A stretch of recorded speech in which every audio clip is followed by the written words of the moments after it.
मंगलमूर्ति महाप्रभु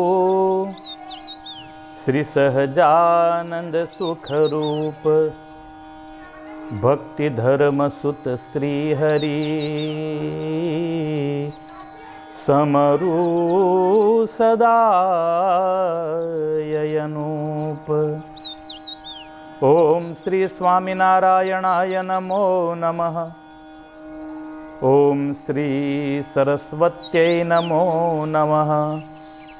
ओम श्री गुरुचरण कमलेभ्यो नमो नमः।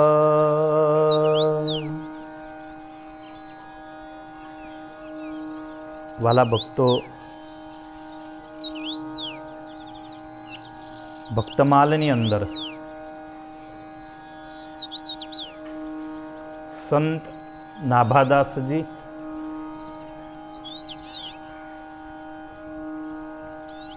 नृसिंह अवतार पछी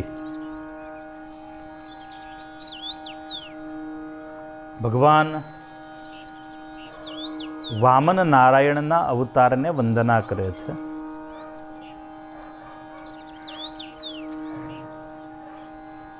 अवतारोनी छणावट एटले जरूरी छे। दरेक जग्याए दरेक मंदिरों में आपने अवतारों फोटाओ जोईए छीए, मूर्तिओ जोईए छीए, पण ए अवतारनी आछी पातળી माहिती આપણે હિન્દુ હોવાના નાતે આપણને હોવી બહુ જરૂરી અને અગત્યની છે।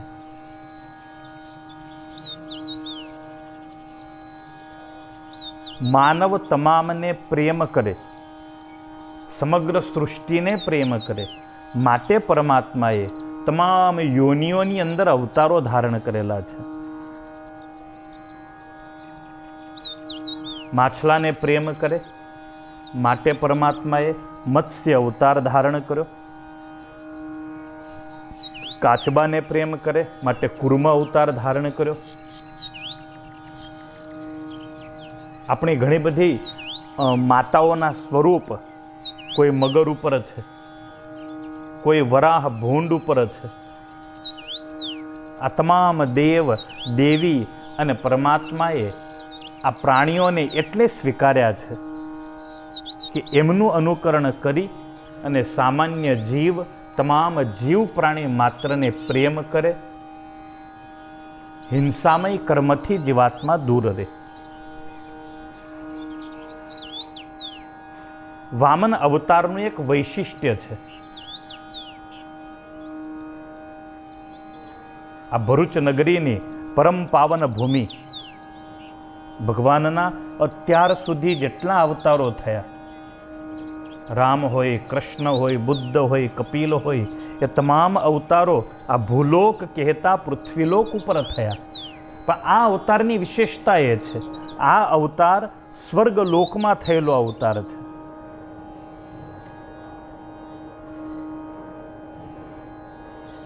स्वर्गनी अंदर निवास करनारा दंपतीना कुखे परमात्मानुं प्रागट्य थयुं छे। महात्मा कश्यप અને માતા અદિતિના કુખે ભગવાન વામન નારાયણનું પ્રાગટ્ય થયેલું સતયુગની અંદર ભાદરવા માસમાં શુક્લ પક્ષની 12સે પરમાત્માએ દેવતાઓને અર્થે આ અવતાર ધારણ કરેલો।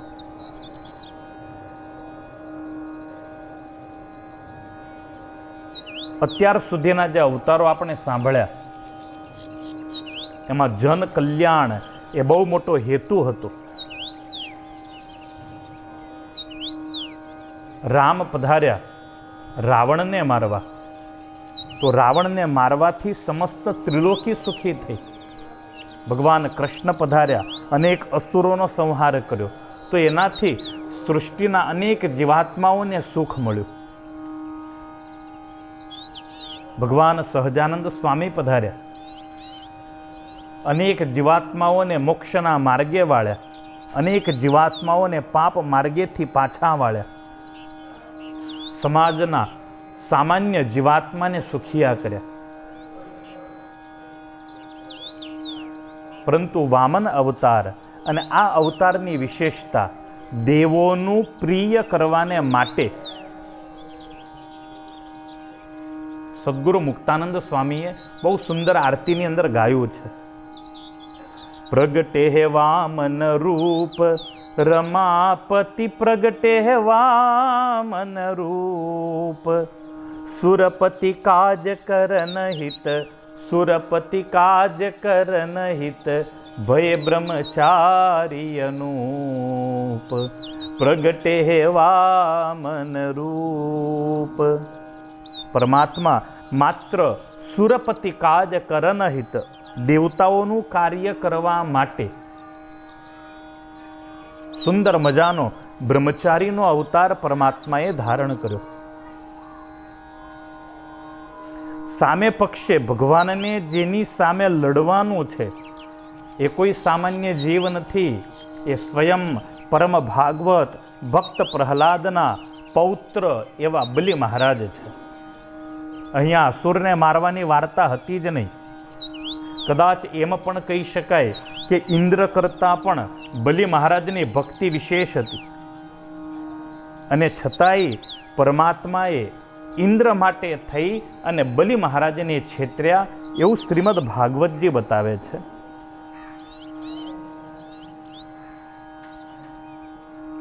જીવાત્માની અંદર સાત્વિકતા બહુ જરૂરી છે. ઘણીવાર ઘણા માણસો જે કુળની અંદર જન્મ્યા હોય, રાક્ષસ કુળની અંદર કોઈ જન્મ્યો છે તો એની પ્રકૃતિ મૂળ રાક્ષસી પ્રકૃતિ હોય છે.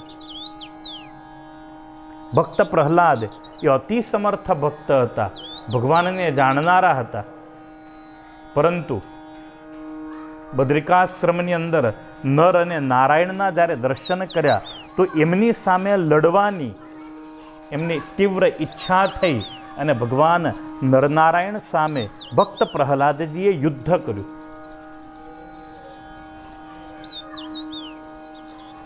જ્યારથી સૃષ્ટિની રચના થઈ ત્યારથી બે પ્રકારના જીવાત્માઓ આ જગતમાં આવ્યા, સાત્વિક અને તામસી. સાત્વિક વૃત્તિનો જીવ જે છે એ કદાચ રાહ ભટકી જશે, પરંતુ એને ફૂંક વાગશે, એને ટકોર લાગશે એટલે વળી પાછો એ સત્યના માર્ગે ચાલતો થશે. આસુરી પ્રકૃતિના જીવાત્માઓ જીવનમાં એવો કોઈ પ્રસંગ આવશે તો એ વળી પાછા પોતાના મૂળ સ્વભાવ તરફ વળી જશે. એ હકીકત છે.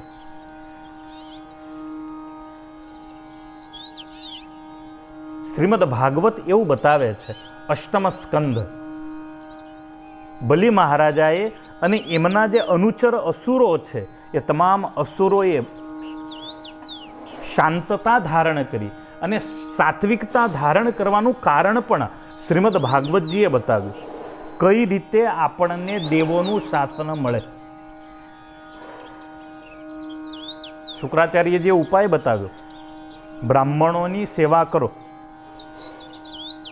બ્રાહ્મણોની સેવા, બ્રાહ્મણત્વની સેવા એ જ તમને તારશે.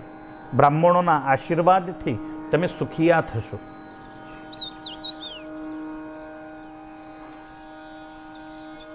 દૈત્યોએ અસુરોએ બ્રાહ્મણ સેવાનું વ્રત લીધું છે. ભક્તિભાવથી નહીં, બ્રાહ્મણોની સેવા કરે, ભક્તોની સેવા કરે, પણ એ સેવા કેવી છે તો કે એ સેવા સકામ સેવા છે. એની પાછળ એમને બળવાન થવું છે, એની પાછળ ત્રિલોકી ઉપર કબજો કરવાની એમની દાનત છે, અને પોતાની દાનતમાં મહદ અંશે આ અસુરો સફળ થયા, દેવતાઓને પરાજિત કર્યા, સ્વર્ગ આંચકી લેવામાં આવ્યું, દેવરાજ ઇન્દ્ર સ્વર્ગ વગરના થયા, દેવતાઓ દુઃખી થયા, બલિ મહારાજ સામે પુષ્કળ યુદ્ધ કરે છે, પરંતુ યુદ્ધની અંદર દેવતાઓની કોઈ કારી ફાવતી નથી.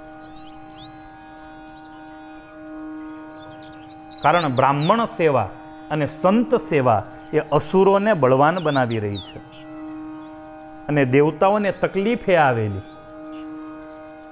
ભગવાને થોડુંક આપેલું ને,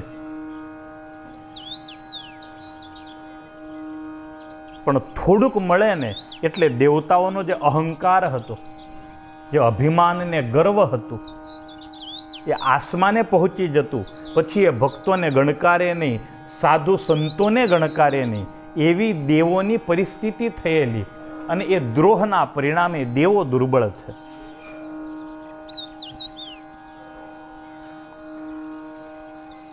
નિર્માની કોને કહેવામાં આવે?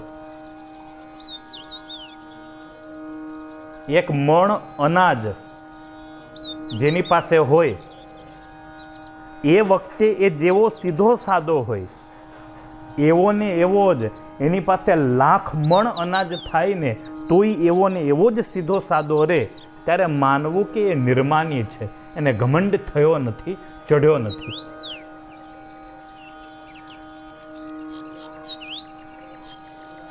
સદગુરુ ગોપાળાનંદ સ્વામી પાસે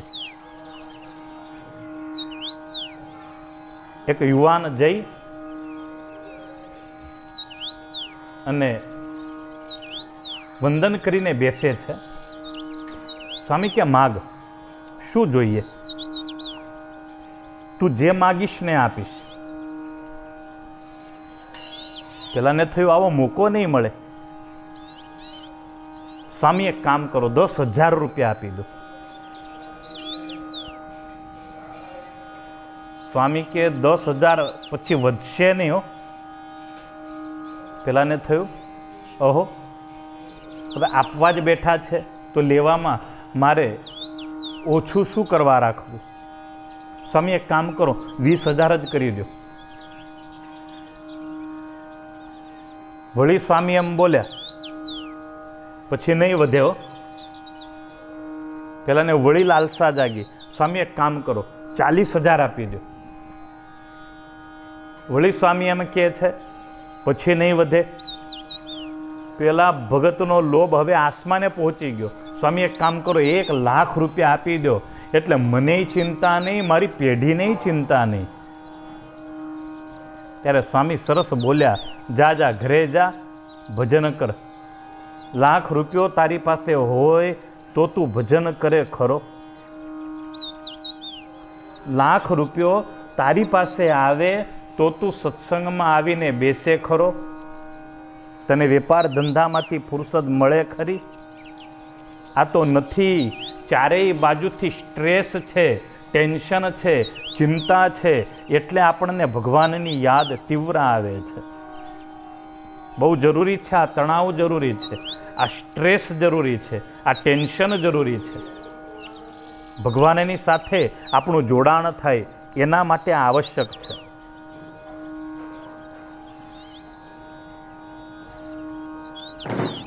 દેવતાઓની જે પરિસ્થિતિ છે, ભગવાનને ભૂલેલા, પરિણામે દેવો દુઃખી છે, અસુરો બળવાન છે.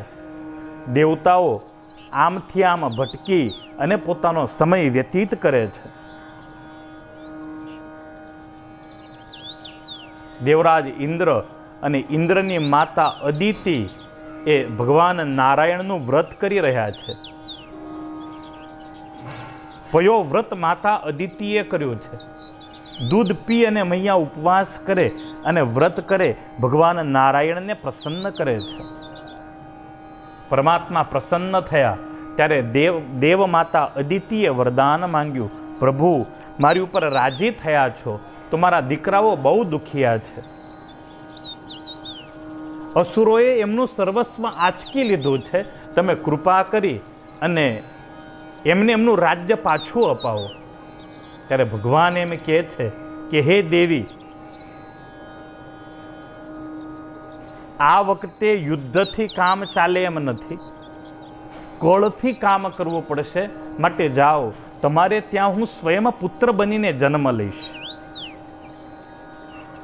હું સ્વયં તમારે ત્યાં આવીશ અને પૃથ્વી દેવરાજ ઇન્દ્રને આપીશ, સ્વર્ગ દેવરાજ ઇન્દ્રને આપીશ, એને ત્રિલોકીનું આધિપત્ય આપીશ. ભગવાન નારાયણ અદ્રશ્ય થયા, માતા અદિતિ આનંદિત થયા અને સમય જતા માં અદિતિ ગર્ભવતી બન્યા. સ્વયં પરબ્રહ્મ નારાયણ માતા અદિતિના ગર્ભમાં પધાર્યા.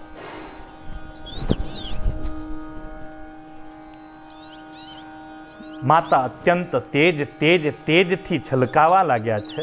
યોગ્ય સમયે ભાદ્રપદ માસની અંદર, ભાદરવા મહિનામાં સુદ પક્ષની 12ના દિવસે બરાબર બપોરના મધ્યાહ્નના 12 વાગે માં અદિતિના કુખે પરબ્રહ્મ નારાયણનું પ્રાગટ્ય થયું.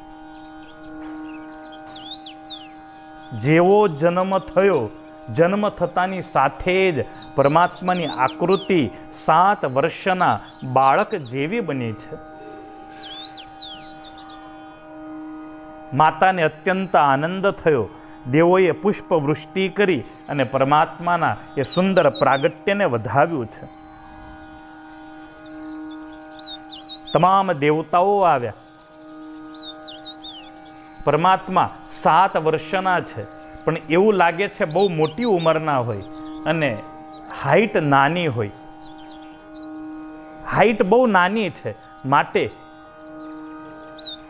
બ્રહ્માજી અને તમામ દેવોએ એક સરસ નામ આપ્યું છે, વામન. કારણ નાના છે, વામન એવું સુંદર નામ આપવામાં આવ્યું. દેવતાઓએ અનેક પ્રકારના અસ્ત્ર, શસ્ત્ર અને વિદ્યાઓ ભગવાન વામનને અર્પણ કરી છે. માતા અદિતિએ કમંડલું આપ્યું અને માતા અદિતિએ આદેશ આપ્યો, દીકરા જાઓ, દશાશ્વમેધ ઘાટ ઉપર બલિ મહારાજ યજ્ઞ કરે છે. બલિ મહારાજ પાસે જઈ અને પૃથ્વી દાનની અંદર લઈ આવો.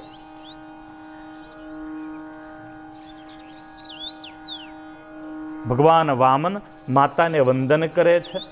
માતાને પ્રણામ કરી અને પરમાત્મા દશાશ્વમેધ ઘાટ ઉપર આવ્યા છે. અત્યારે હું જ્યાં કથા કરી રહ્યો છું, બસ અહીંયાથી દશાશ્વમેધ ઘાટ કદાચ 300 થી 400 મીટર દૂર હશે. જ્યાં બલિ મહારાજ યજ્ઞ કરતા હતા, જ્યાં વામન ભગવાન આવી ભિક્ષામ દેહી કરીને ઊભા રહેલા, એ સ્થાન આ પવિત્ર ભૃગુ તીર્થમાં આવેલું છે. ભરૂચ એ ઐતિહાસિક નગર છે. આ નગરની અંદર નાના મોટા થઈ અને લગભગ 56 જેટલા પૌરાણિક તીર્થો છે. મને માત્ર 2 કે 4 જ ખ્યાલ છે, પણ 56 જેટલા પૌરાણિક તીર્થો આ ભૃગુ તીર્થ કહેતા આ ભરૂચની પાવન ભૂમિમાં છે. ભગવાન વામન સરસ મજાની છત્રી હાથમાં ધારણ કરી છે. મસ્તક ઉપર લાલ રંગની ટોપી ધારણ કરી છે. સુંદર બટુકનો વેશ છે. એક હાથમાં પલાશનો દંડ છે. નાના પગલાં છે. પાપા પગલી ભરતા પરમાત્મા જ્યાં બલિ મહારાજ યજ્ઞ કરી રહ્યા છે, ત્યાં યજ્ઞના દ્વાર ઉપર આવીને ઊભા છે. દરવાણીએ રોક્યા, એ બટુક ક્યાં જાઓ છો? ભગવાન વામન બોલ્યા, ભાઈ ભિક્ષા લેવા જવું છે, ભિક્ષાર્થી છું. અરે બોલો મહારાજ, શું જોઈએ? કપડાં જોઈએ, જગ્યા જોઈએ, જમીન જોઈએ, અન્ન જોઈએ, દાગીના જોઈએ, જે જોઈએ ત્યાં આપીએ, બોલો શું ઈચ્છા છે?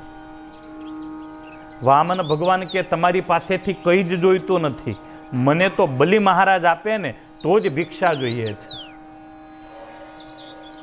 આ કથા દાતાની કથા છે.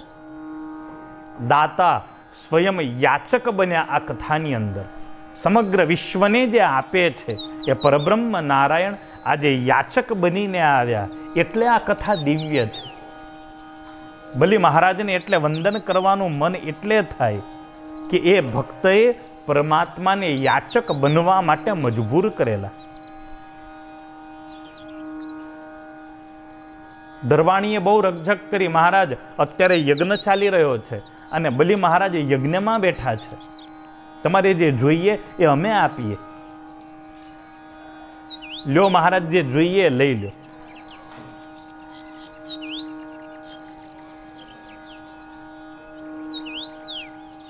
ભગવાન વામન અડગ રહ્યા છે. ભગવાન વામન કે જાઓ તમારા મહારાજને કહો એક બટુક આવ્યા છે. દરવાણી દોડતો આવ્યો, બલિ મહારાજને કહે છે, મહારાજ એક બ્રાહ્મણ આવ્યો છે, બહુ જિદ્દી છે,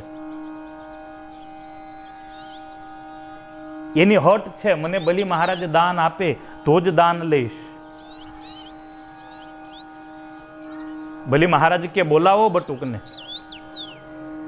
ભગવાન વામનને દરવાણી બલિ મહારાજની સમક્ષ લઈ જાય છે. બલિ મહારાજને જોતા જ પરમાત્માને આનંદ થયો, આહા કેવો ભક્ત છે. બલિ મહારાજ એ ઉત્તમ દાની છે. આજે પણ દાનેશ્વરીઓનું નામ આવે ત્યાં સૌથી પહેલું નામ બલિ મહારાજનું મૂકવામાં આવે છે. બલિ મહારાજ જેવો કોઈ દાની ન થયો જગતમાં. ભગવાન શ્રી હરિના લક્ષણો જ્યારે માર્કંડેયજીએ બતાવેલા ત્યારે બે ચાર વાતનો ઉલ્લેખ કરેલો. એમાં ધૈર્ય રાખવામાં, દાન આપવામાં આ બલિ જેવા થશે એવું કહેવામાં આવેલું. બલિ મહારાજની નોંધ મોટા મોટા સાધુ સંતો લેતા. આવી ઉચ્ચ કક્ષાની બલિ મહારાજની ભક્તિ છે. વામનને જોઈ અને બલિ મહારાજને થયું, બ્રાહ્મણો તો ઘણા જોયા, પણ આવું બ્રાહ્મણનું બચ્ચું કેટલું વહાલું લાગે છે. ધન્ય છે આની માતાને, કેવું સુંદર બાળક જન્મ્યું. પધારો બટુક પધારો. ભગવાન વામનને જ્યારે પધારો પધારો એમ કહ્યું ત્યારે ભગવાન વામનના મુખમાંથી શબ્દો નીકળ્યા, સ્વસ્તિ, કલ્યાણ થાઓ. બલિ મહારાજે હાથ જોડ્યા, મસ્તક નમાવ્યું, સ્વાગતમ. મહારાજ આપનું આ યજ્ઞ ભૂમિમાં સ્વાગત છે. બોલો મહારાજ, શું સેવા કરું? અર્થી અહમ, હું માગવા આવ્યો છું, યાચક છું. બલિ મહારાજે પૂછ્યું, વદ વિભો કિમ દીયતામ, બોલો મહારાજ શું આપું? ભગવાન કે મેદિની, મારે પૃથ્વી જોઈએ છે દાનમાં. બલિ મહારાજ કે છે, કા માત્રા, કેટલી જોઈએ છે? અને વામન હસીને કહેવા લાગ્યા, મહારાજ બલિ, હું બહુ સંતોષી બ્રાહ્મણ છું. આમ તો જમીને મારે શું કામની, પણ ધ્યાન કરવા બેસું, પૂજા કરવા બેસું, તપ કરવા બેસું એટલે કોઈ મને બેસવા ન દે. કોક આવીને એમ કહી દે, આ મારી જગ્યા છે, ખસ, માટે મારે ઊભા થઈ જવું પડે છે. મને તપ કરવાની, મને ધ્યાન કરવાની સગવડ થાય માટે માત્ર મારા 3 પગલાં આવે એટલી જ ભૂમિ જોઈએ છે. તીન પાવો ભૂમિ બલિ ઢીગ જાચત બહુ નામી. તીન પાઓ ભૂમિ બલિ ઢીગ જાચત બહુ નામી.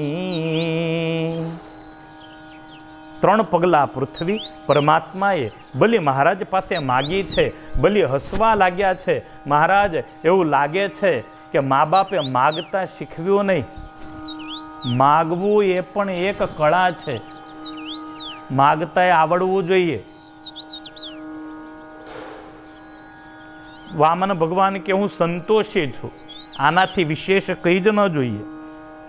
પણ મહારાજ 3 પગલાં આપવામાં તો મને શરમ લાગે છે, કંઈક વિશેષ માગો. નહીં બલિ મહારાજ, આટલી જ જોઈએ છે, ફક્ત 3 પગલાં.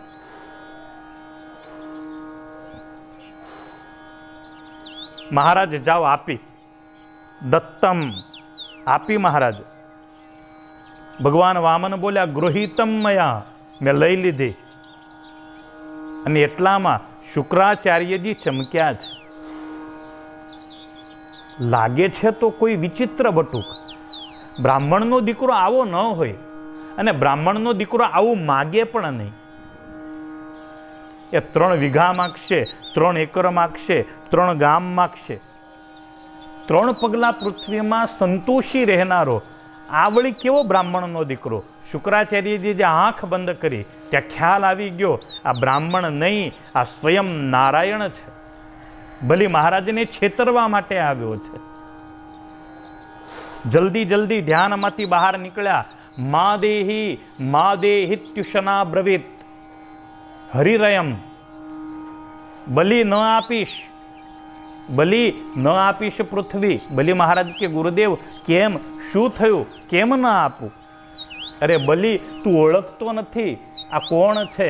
બલિ મહારાજ કે ગુરુદેવ યાચકની જાતિ જ્ઞાતિ જોવાની ન હોય, યાચકનો પરિચય પૂછવાનો ન હોય, દાન આપવા બેઠા એટલે આપી દેવાનું. શુક્રાચાર્યજી કે ભિખારી બની જઈશ. તું ઓળખતો નથી આ કોણ છે? હરિરયમ, સ્વયં નારાયણ છે આ. તને છેતરવા માટે જ આ બટુક બનીને આવ્યા છે. જો તે સંકલ્પ કર્યો તો આ 3 પગલામાં આખી ત્રિલોકી માપશે. બલિ મહારાજ તો નાચવા લાગ્યા. આહા, મારા એવા ભાગ્ય ક્યાંથી? પાત્રમ કિમસ્માત પરમ. ગુરુદેવ તમે જ મને શીખવાડ્યું છે કે સત્પાત્રને દાન આપવું. આનાથી વિશેષ સત્પાત્ર આ જગતમાં કોઈ હોઈ શકે ખરું? ભગવાનથી વિશેષ પાત્ર આ જગતમાં કોઈ છે જ નહીં. ગુરુદેવ હવે મૂકો એ વિવાદ, તમે સંકલ્પ કરાવો એટલે આ બટુકને હું 3 પગલા પૃથ્વી દાનમાં આપી દઉં. શુક્રાચાર્યજી કે હું સંકલ્પ નહીં કરાવું, હું આ કપટમાં ભાગીદાર નહીં થાઉં. તું મારો શિષ્ય છે, તને દુઃખી થવામાં હું સહભાગી નહીં થાઉં. હું સંકલ્પ નહીં કરાવું.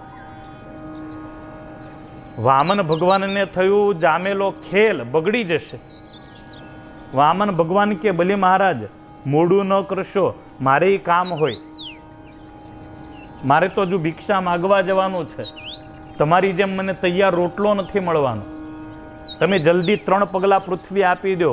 બલિ મહારાજ કે પણ હવે ગુરુ સંકલ્પ કરાવવાની ના પાડે. બલિ વામન ભગવાન કે હું બ્રાહ્મણનો દીકરો છું ને મને આવડે છે મંત્ર.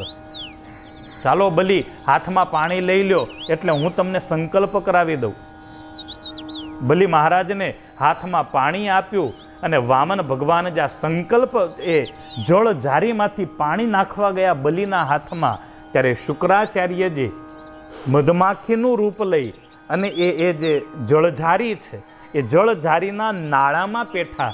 પાણી ન પડે એટલા માટે ભગવાન નારાયણે સળી લઈ અને જળઝારીના જે નાળ હતી એની અંદર મારી શુક્રાચાર્યજીની એક આંખ ફોડી. શુક્રાચાર્યજી બૂમાબૂમ કરતા બહાર નીકળી ગયા.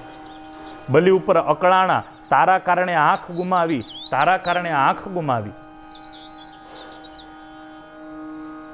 ભગવાન વામને સંકલ્પ કરાવ્યો. બલિ મહારાજે દાન આપ્યું અને બલિ મહારાજ કે માપી લો બટુક, 3 પગલા માપી લો. ત્યાં તો ભગવાન નારાયણ વિરાટ સ્વરૂપે થયા. એક પગલામાં સમગ્ર પૃથ્વી માપી, બીજા પગલામાં ઉપરના તમામ લોક માપી લીધા. ત્રીજો પગ ક્યાં મૂકવું એવો જ્યારે પ્રશ્ન થયો, બલિ મહારાજે મસ્તક ધર્યું. મહારાજ ત્રીજો પગ આ દાસના મસ્તક ઉપર સ્થાપી દો.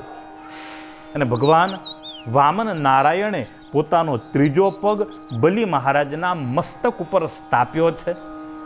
વિશેષ કથા આપણે આગળની કથામાં સાંભળીશું. ભગવાનના જય ઘોષ સાથે અત્યારે કથાને વિરામ. સ્વામિનારાયણ ભગવાનની જય. વિઘ્ન વિનાયક દેવની જય. કષ્ટભંજન દેવની જય. સદગુરુ દેવની જય. ભારત માત કી જય. નર્મદે માત કી જય.